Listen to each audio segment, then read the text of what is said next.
Jaren Jackson Jr. with his sixth double-digit first quarter of the season. And the Grizzlies lead at 32-31. Atlanta, boy, Okongwu looked like it was going to be a charge as Jaren went down. Ja Morant's back on the floor. Kennard lines up another three, and Luke Kennard maybe having one of those magical nights tonight. He averages 7.5 points a game. He has 10 already. Hey, a couple words for Jaren Jackson Jr. So you got to get your hand up a little higher as he runs down the floor. Pete Krejci in for the first time tonight for Atlanta. Morant dancing on the dribble, fade away, yes sir! With the jump shot and then the hustle to knock the ball away so that they don't get an easy run out. Okongwu, Daniels, Gay, Kennard, and Krejci on the floor for Atlanta. And Morant to go ahead and challenge that.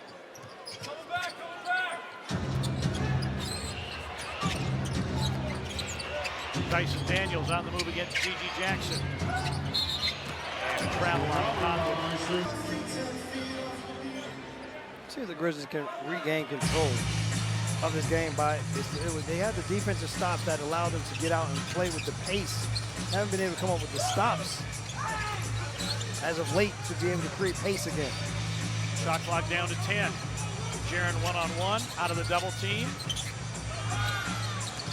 Morant trying to create in the paint.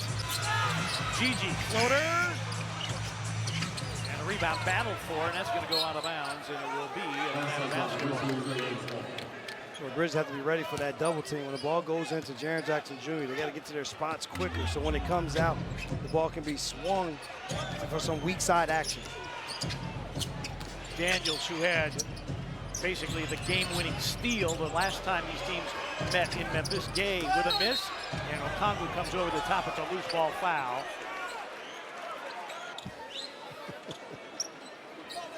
Just spirited conversation. Okongwu Coaches and officials, yeah, so you got to ask questions, and just in a demonstrative fashion sometimes. It is fun to watch the coaches. If you're a fan, obviously you want to watch the play on the floor, but watching the sidelines can be fun too. Morant got hung up in the air, and again, the Grizzlies, it's about the third time a Grizzlies player has gotten hung up in the air and thrown it away.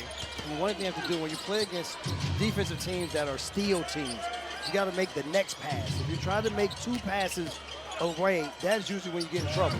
Gay off with the three, and the rebound to Coward. Coward in traffic, brings in wanted, and the rebound to Kennard. Well, the thing, too, is the Grizzlies have turned it over 6 times. Only 2 of them have been Atlanta steals. And Kennard is barking at Jaren Jackson Jr. behind the back to the rack for 2. Who hasn't missed anything tonight. But the other thing they got to do is a better job of playing one-on-one defense, because what's happening is the Hawks are getting into the paint off the dribble. That's forcing help. And when the Grizzlies have help, give the Hawks credit, they found the open man. Morant attacking the reverse. No, but drew a foul. He said we got to do a much better job staying with the shooters. Kennard, as you mentioned, Pete, 5 of 5 shooting. Grizzlies had 12 paint points in the first quarter, 0 for 2 on their first 2 attempts. Good to see Ja Morant getting to the paint, getting to the rim on that last attack, getting to the foul, and knocking down the free throws. Yeah, Morant only 1 shot. He is 4 for 4 from the free throw line. Grizzlies trail it by 1. Kennard, and now Johnson would tend to shoot. Johnson leaning in, blocked by GG, but then a foul on the reload attempt, and Jalen Johnson will go back to the free throw line, where he is off the rails is when he was out with a shoulder injury, and that was pretty much a wrap. Yeah, it's just over time, but it was undeniable about how good he was going to be. He has given them everything, scoring, rebounding, and assisting. And Jalen Johnson this year, 7 triple-doubles. Makes it a 39-36 game. Jaren Jackson Jr. back in the game.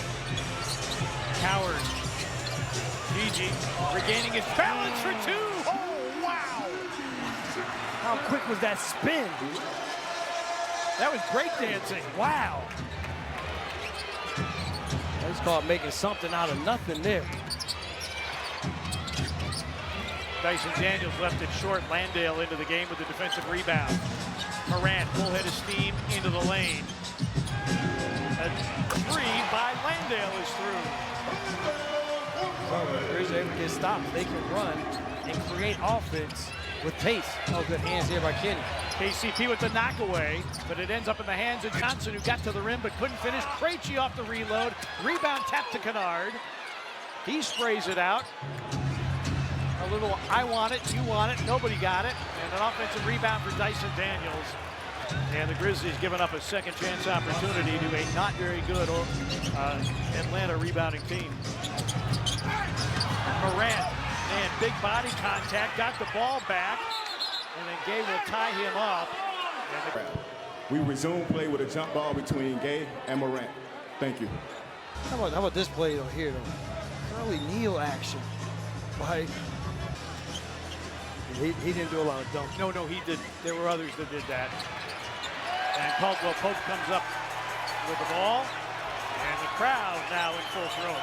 Morant crossing over, driving on Gay. Leans in and draws the foul. Fire in the belly of Ja Morant. There's never been any doubt of that. Expired. The one thing we said was he wasn't going to be sitting on the couch for long. Right. If you watch what he did with the Grizzlies in those 2 10 days, and immediately we're watching him in a Hawks jersey, and hopefully he's not as active on the boards as he was when he was with the Grizzlies. Grizzlies lead by 2. Kennard turns the corner, dishes, and on cue, there's Koloko for 2. Against teams that are steal teams, you got to make the next pass. Don't try to make the 2 passes away as Luke Kennard. Nice drive and dish there to Koloko. Which is why we call it the skip pass, because you skip somebody. Skip somebody. Don't skip that person against this team. Spencer. Gigi trying to keep it alive, but Jalen Johnson with a rebound.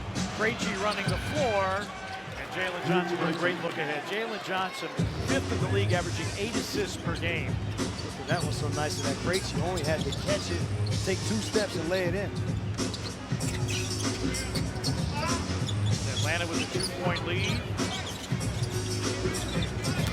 Jackson against Koloko, slams on the brakes. A couple of pump fakes and a make. Jackson averaging around 7 a game. He had 7 against Orlando. Kennard. It was.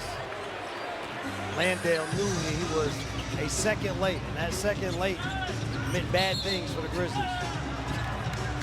And offensive foul called on Kenny. GJ, multiple ball fakes. Koloko stays down for the most part. But GJ, that little bit of a fade on the shot gives him enough room to knock it down. While Luke Kennard has had only one 20-point game this season. That came against Golden State in San Francisco. Had 22 on a 6 of 9 3-point shooting night. And an offensive foul on Christian Koloko. Well, because the way that Luke Kennard's playing partner, Corey Kispert, has not been off the bench since that rotation. You know what, we've seen very little of C.J. McCollum as well. I'm fine with that. Most Grizzlies fans would be. Landale drives past Koloko, got to the rim and banked it in. Left hand there, but Landale going to the basket. A little contact. Johnson behind the Koloko screen. Gigi switches onto him. Johnson, a double clutch 2 and a foul. They just have a number of... In just 13 minutes. You think if he was still playing with Trae Young, he would not have the ball in his hands as much as he has the ability to do it now. Spencer. Kennard got picked off. Landale rolls. His baseline jumper is short, however, and the rebound to Johnson. Jalen Johnson is one of only 2 players averaging 20 and 10 with 8 assists. Guess who the other one is? Nikola Jokic. That is the type of company he keeps. And Jalen Johnson, 14. Atlanta up 6 here, 5 and 23 for the half. Well, fans, tip off your fitness journey and turn up for the home team.